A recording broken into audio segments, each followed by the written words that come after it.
बताइए वहाँ पे जो सेवा कुंज जहाँ पे श्री कृष्ण ने रास रचाया था उस भूमि का क्या महत्व? वहाँ पे जाने से रात में बंदर कोई नहीं रहता है, ऐसे जीव जंतु वहाँ पर, ऐसा क्यों? ये भगवान की अलौकिक लीला है बेटा, ये तो लौकिक लीला, ये अलौकिक लीला है ना। अच्छा। हाँ, दिव्य लीला ठाकुर जी की, इसलिए वहाँ कोई रहता है। सारी चीज़ें पुराने काल से चली आ रही परंपरा। अच्छा। दातुन, फूल का सेज, लड्डू, पान, ये सब सजाया जाता है। तो सब कुछ ना कुछ जो है झूठा प्रसाद सुबह में मिलता है बेटा, ये भगवान की कृपा है, ईश्वर की। पुराना जमाना से राधा रानी का जो बगीचा उसको बोलते हैं सेवा कुंज, कुंज निकुंज वन भी बोलते हैं, है ना। अच्छा। तो नुकुंज सबसे जो आदि शक्ति है हमारे यहाँ राधा रानी है। राधा रानी मुतागत है। हम्म। राधा रानी के नूपुर से जब रासलीला का समय में गोपी लोग उनसे बोली, "हे राधा रानी वृंदावनेश्वरी, वृंदावन की मालिक, एक कृष्ण हमको दे दे, एक हमको दे दे।" ऐसा जब भिक्षा मांगने लगी हम्म। तो राधा रानी ने अपनी गोपी सेवका, जो गोपी थी सेवक थी, हम्म। उनकी मनो इच्छा के लिए अपने पैर के नूपुर से एक एक कृष्ण को निकाल दिया। हजारों कृष्ण निकाल दिया पैर में से। हम्म। एक एक गोपी के संग में एक एक राशि है। तो वृंदावन बेटा ये राधा रानी की आदि शक्ति का ही जगह, उसके आश्रय से ही भगवान कृष्ण समय सब भक्त लोग आनंद लेते हैं। उसका आश्रय मिले तो पब्लिक भी आनंद नहीं ले सकती है, भगवान कृष्ण भी वहाँ ठहर सकते हो। राधा कृपा बिना ना कोई श्यामल दर्शन पाए। राधा जो बाकी मूल शक्ति है बेटा, मूल प्रकृति है। अच्छा। हाँ, प्रकृति का प्रकृति मूल प्रकृति है, उसके बिना संसार का पत्ता नहीं हिलता। आदि शक्ति है बेटा राधा रानी।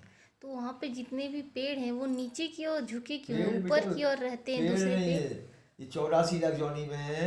अच्छा। जलचर नवचर है, तो पेड़ पौधा का भी जन्म मिलता है, पशु पक्षी का भी मिलता है। तो पेड़ भगवान भक्त लोगों ने बोला, महाराज भगवान हमको आदमी का शरीर तो दिया, कोई हमसे भूल हो गया हो, त्रुटि हो गया हो, हमारा वांछा ये है कि तुम्हारा मिट्टी तो मिले, तो हमको पेड़ पौधा बना दो, हमको अच्छा। पशु बना दो, गधा बना दो, कुकुर बना दो, चींटी बना दो, अपना मिट्टी में रखो।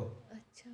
जब मिट्टी में रखने से ही हमारा कल्याण हो जाएगा। अच्छा जगह में चपरासी का ही पोस्ट मिल जाता है, उसका वैल्यू हो जाता है बेटा। तो हाँ। अच्छा जगह में किसी भी जन्म लेकर के किसी भी रूप में हम तुम्हारी भूमि में मिट्टी में पड़े रहेंगे तो हमारा कल्याण हो जाएगा बेटा। ये जन्म तो सुधरेगा, आगे का भी रिश्ता जन्म का क्लियर हो जाएगा।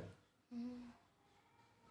इसीलिए पेड़ जो है नीचे की ओर हाँ, झुके हुए हैं। वृंदावन इसीलिए उस मिट्टी को प्राप्त करने के लिए बीज धूल को नीचे जा रहे सारे पेड़। कि अच्छा। वृंदावन की कृष्ण चित्रकूट की धूल ये उड़ के मस्तक लगे पाप, बीज धूल ही प्राणन से प्यारी है। भगवान भी तो उस धूल को माथे से लगाते बोलते हैं। हाँ। उस मिट्टी के लिए हमारे जो स्वीपर होते हैं, जिनको भंगिर बोलते हैं, झाड़ने अच्छा। वाली शेड्यूल कास्ट, हम्म। उसको वहाँ महत रानी का दर्जा दिया गया है। महत माने बड़ी रानी, या तो अच्छा। नंद रानी या राधा रानी। महत रानी, महत रानी क्यों बोलते हैं इसको, बड़ी रानी, महत माने बड़ी रानी, अच्छा। संस्कृत का शब्द है।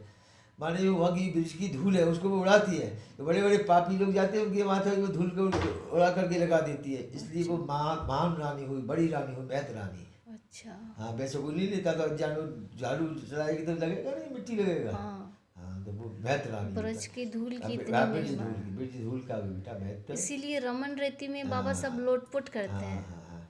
रमण ऋतु बेटा बड़ा पुराना काल से भी तुम्हारे चैतन्य महाप्रभु भी, धूला नाई धूली नाई गोपी पौधे रेनु, ए धूली मुखिर खेलो नंद बेटा कानू, कौवे ब्रजे जाओ, कौवे दीवो गोड़ा गोड़ी, कौवे हो इसी तरह। ये आदि काल से इस मिट्टी का है बेटा। बंदे गोपी पद रेणु, भागवत भी कह रही है गोपियों की पद का जो धूल है ना वो, हम्म। और राधा रानी का पूरा शक्ति वो भी धूल है।